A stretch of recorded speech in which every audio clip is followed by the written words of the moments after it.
पाकिस्तान की करेंसी नहीं गिर रही है, बांग्लादेश की करेंसी नहीं गिर रही है, नेपाल की करेंसी नहीं गिर रही है, तो फिर इस देश की करेंसी क्यों गिर रही है। ये बयान है भारत के यशस्वी प्रधानमंत्री नरेंद्र मोदी जी के, जब वो गुजरात के चीफ मिनिस्टर हुआ करते थे। इस प्रकार से रुपया इतनी तेजी से गिर नहीं सकता।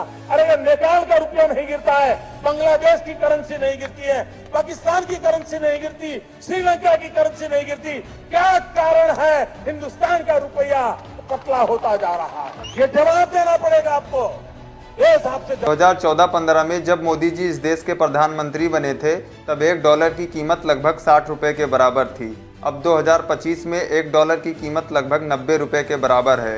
यानी इन 10 से 11 सालों के बीच में रुपए में भारी मात्रा में गिरावट आई है, लगभग 50% की गिरावट आई है। इसका पहला और मुख्य कारण ये है कि भारत एक्सपोर्ट कम करता है और इंपोर्ट ज़्यादा करता है। भारत विदेशों से अपने यहाँ तेल, हथियार, मशीनरी और टेक्नोलॉजी जैसी चीज़ें मंगवाता है, जिससे ज़्यादा से ज़्यादा डॉलर भारत के बाहर जाता है और रुपए पर दबाव बढ़ता है। और दूसरा मेन कारण ये है कि विदेशी निवेशक भारत से अपना पैसा निकाल रहे हैं, जिससे डॉलर भारत के बाहर जा रहा है और रुपया कमज़ोर हो रहा है। अब इसके लिए आरबीआई और सरकार क्या कर सकती है? आरबीआई कर सकती है कि वो फॉरेन रिजर्व से डॉलर को निकाल कर रुपये की स्थिति को सुधारे, और सरकार ये कर सकती है कि एक्सपोर्ट को ज़्यादा से ज़्यादा बढ़ाए और इंपोर्ट में कमी लाए, जिससे ज़्यादा से ज़्यादा डॉलर भारत में आए और रुपए की स्थिति मजबूत हो। मतलब साफ है, जितना ज़्यादा डॉलर भारत में आएगा, रुपया उतना ज़्यादा मजबूत होगा, और जितना ज़्यादा डॉलर भारत से बाहर जाएगा,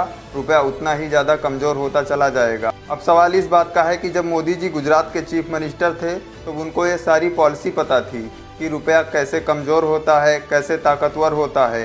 तो अब जब वो इस देश के प्रधानमंत्री हैं, तो वो सारी पॉलिसी कहाँ चली गई, पूछता है भारत।